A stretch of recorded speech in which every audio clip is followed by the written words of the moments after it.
Snowflakes drifted through the pale glow of the streetlights, each flake dissolving silently on the frozen concrete of the Bronx. It was past midnight, and Jacob Kahn walked with his hands buried deep in the pockets of his worn-out jacket. The cold didn't bother him as much as the weight inside his chest. The same question gnawed at him over and over: am I wasting my life? Jacob had grown up on stories of the American dream. His father had worked the back of greasy diners for years, always telling him, "Son, this country gives you second chances. Keep your mind disciplined, keep your goal clear." But decades later, Jacob's reality was far from his father's hope. His job was gone, gambling had swallowed his savings, and alcohol had become his nightly escape. Every time he looked in the mirror, he saw a man he didn't respect. A man who had dreams once, but had lost the discipline to pursue them. The first turning point. That night, as Jacob passed the flickering neon sign of a 24-hour bodega, he heard a voice behind him. "You look like hell, man." Jacob turned. It was Marcus, an old friend from high school, the kind of friend he hadn't seen in years. Marcus used to be wild, reckless, always in trouble. But now, he looked different. His shoulders were steady, his eyes clear, his clothes clean. Marcus. Jacob squinted in disbelief. You look good, man. What happened to you?" Marcus smiled faintly. "Prison happened. And then discipline happened." They sat on the curb, their breath clouding the icy air. Marcus told him his story, how he'd gone to jail for armed robbery, how he'd wasted years blaming the world. But inside those gray walls, an old inmate had forced him to read books, write down his goals, and wake up every morning at 5 to train his body and mind.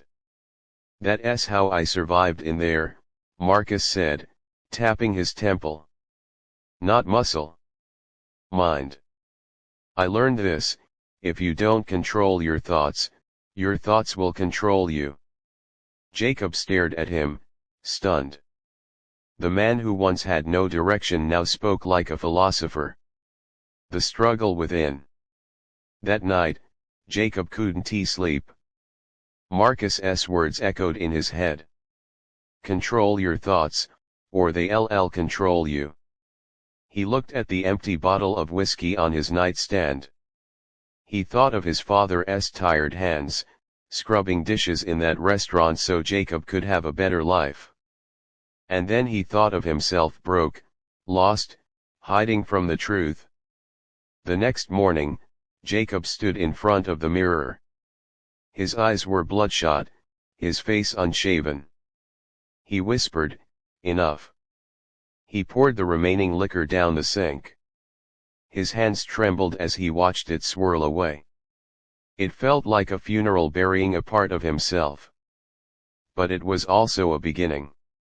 He wrote his first rule on a sticky note and slapped it on the fridge: "Discipline your mind. No excuses." The road to discipline. The days that followed were brutal. The withdrawal from alcohol was real, and so was the temptation to gamble again. Each time the urge hit, Jacob forced himself to walk miles and miles across the freezing city streets. Sometimes he'd end up at the library, where he began reading about self-control, focus, and success stories of people who had risen from nothing. One evening, Marcus joined him at the gym.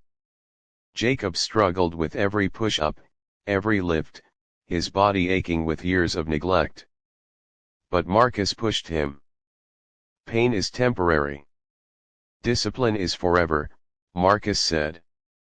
Slowly, Jacob built a routine: wake up early, exercise, read, write his goals, apply for jobs. Every time his old habits whispered, he shouted louder in his mind, "Not today. My goal is bigger." An unexpected twist. Weeks later, Jacob got a call from a construction company. They needed laborers. The pay wasn't great, but it was honest. He took it. The first day was punishing cold winds, heavy steel beams, aching muscles. At lunch break, some workers mocked his clumsy hands. Old Jacob would be walked away, maybe drown the insult in a bottle later. But this time, he remembered his sticky note. He clenched his jaw and stayed. Day after day, he learned. By the end of the month, his foreman called him aside. "You've got grit, Con," the man said. "Most guys quit. You kept showing up." That night, Jacob cried not out of weakness, but relief. For the first time in years, he felt alive. The father's letter. One snowy evening, Jacob found an old letter tucked away in his father's Quran. It was dated years back. His father had written, "If life ever breaks you, remember, my son, discipline will rebuild you. A clear goal is the only light you'll ever need in the darkest tunnel." Jacob's throat tightened. His father had died years earlier, never knowing the path Jacob had fallen into. But now, through those words, Jacob felt him near, reminding him, guiding him. The impactful ending. Months passed. Jacob saved every paycheck, stayed away from gambling, stayed sober. His body grew stronger, his eyes sharper.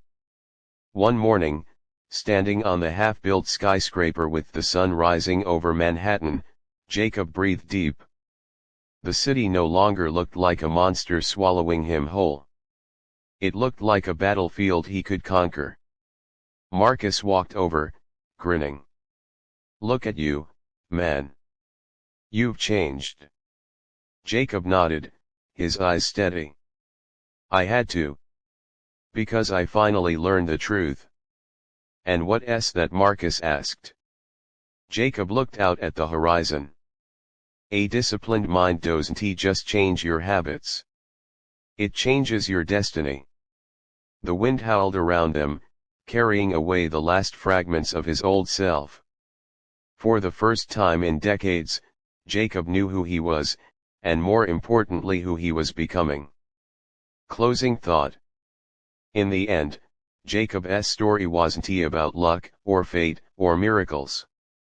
It was about the brutal, everyday choice to master his own mind. To carve a clear goal and hold onto it, no matter how much it hurt. Because in America or anywhere in the world, dreams don't just belong to those who wish, they belong to those who discipline their mind to chase them.